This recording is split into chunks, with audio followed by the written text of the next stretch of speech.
जय श्री राम। हर हर महादेव। राधे राधे। आज हम बात करेंगे ग्रह मंडल के राजा सूरज के बारे में। अभी अभी सूर्य ग्रहण का प्रभाव खत्म हुआ है 17 तारीख को। सूरज जब अपने मित्र ग्रह के साथ बैठा हो तो सूरज बड़ा पावरफुल होता है। सूरज के मित्र ग्रह हैं चंद्रमा, मंगल, बृहस्पति। सूरज अगर राहु के साथ चला जाए तो सूरज की गर्मी में कमी आती है। सूरज अगर शनि के साथ चला जाए तो सूरज यानी राजा के प्रभाव में कमी आती है।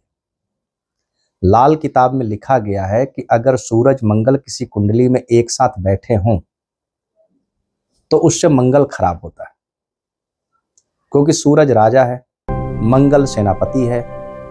और सूरज का साथ जब शनि के साथ होता है तो सूरज शनि की आपस की लड़ाई होती है, जिसमें सूरज को भी पावर कम होती है। और जब सूरज कमजोर होगा तो उसका सेनापति मंगल भी कमजोर होगा। एक कमजोर राष्ट्र का सेनापति कैसे पावरफुल हो सकता है?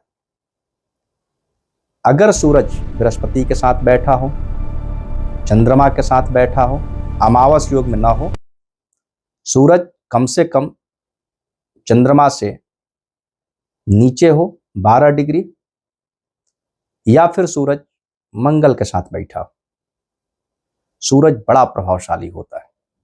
सूरज बृहस्पति जब एक साथ होते हैं तो ये बहुत बड़ा राजयोग बनता है। पिता समाज में प्रतिष्ठित व्यक्ति होते हैं। व्यक्ति स्वयं अच्छी ऊंचाई पे होता है, राजनीति में जाता है, व्यापार अच्छा करता है, धनवान होता है। उसके घर में नौकर चाकर, गाड़ी घोड़ा, तमाम वाहन सुविधाएं रहती हैं। सूरज अगर मंगल के साथ बैठा हो तो व्यक्ति बड़ा प्रतापी होता है, हुकूमत करने वाला होता है। सूरज ग्रह मंडल का राजा और मंगल ग्रहों का सेनापति। सूरज राहु केतु से, सूरज की रोशनी की जो असर होता है वो राहु केतु से देखा जाता है।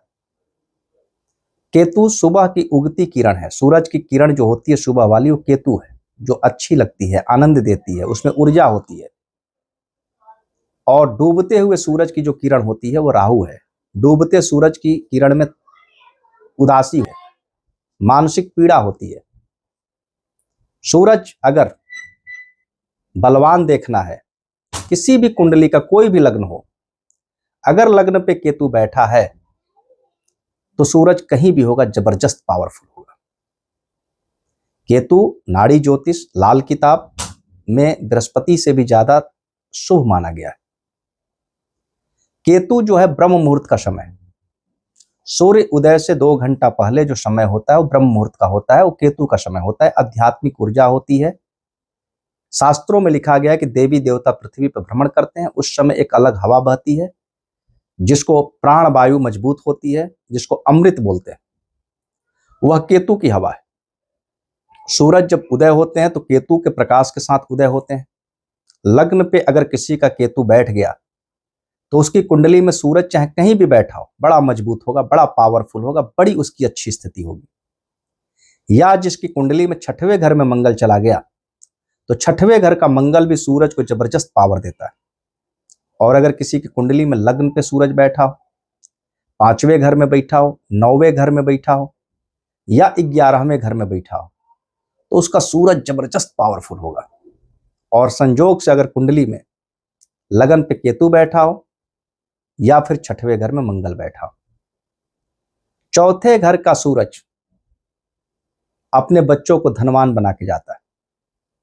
जिसकी भी जन्म पत्रिका में चौथे घर में सूरज बैठा हो या जिसकी कर्क राशि 4 नंबर राशि में सूरज बैठा हो, वो चाहे जितना भी स्ट्रगल किया हो, संघर्ष किया हो, वह अपने बच्चों को एक अच्छी स्थिति में छोड़कर जाता है।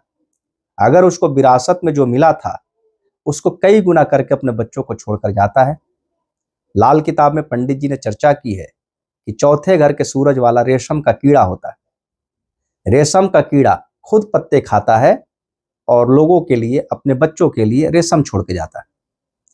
तो चौथे घर का सूरज अच्छा है। बस चौथे घर वाले सूरज वाले अपने माता पिता की सेवा करें, माता पिता के चरणों में बैठे रहें, तो इनके जीवन में खुशहाली, समृद्धि, तरक्की खूब होती है। लेकिन अक्सर ये माता पिता से दूर रहते हैं।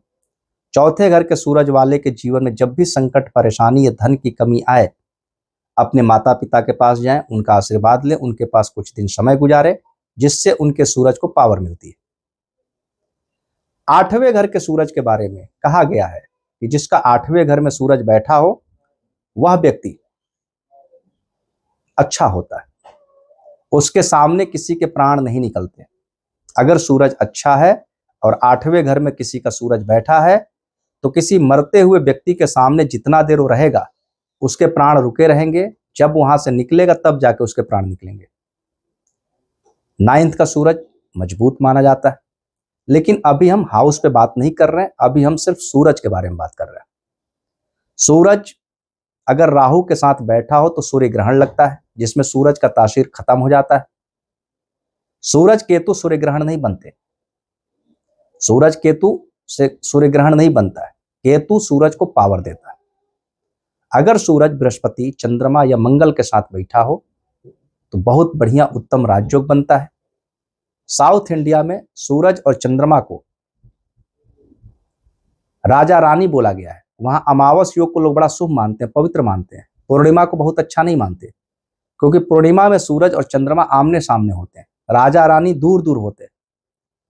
अमावस्या में सूरज और चंद्रमा साथ में होते हैं, सिंहासन पे राजा रानी बैठे हैं। उस दिन विवाह को बड़ा शुभ माना गया।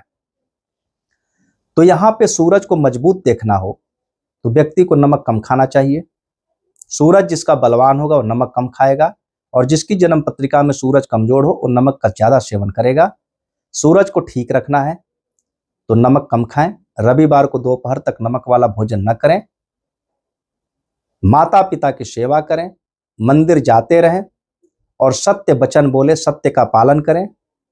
सच बरोबर तप नहीं, झूठ बरोबर पाप। जिसका सूरज लग्न में बलवान होता है वह व्यक्ति सत्यवादी होता है, किसी के सामने हाथ नहीं फैलाता, पिता से कुछ लेता नहीं और बच्चों से कुछ लेता नहीं, बच्चों को दे के जाता है। अभी हम सूरज पे और विस्तार से बात करते रहेंगे। ओम नमः शिवाय।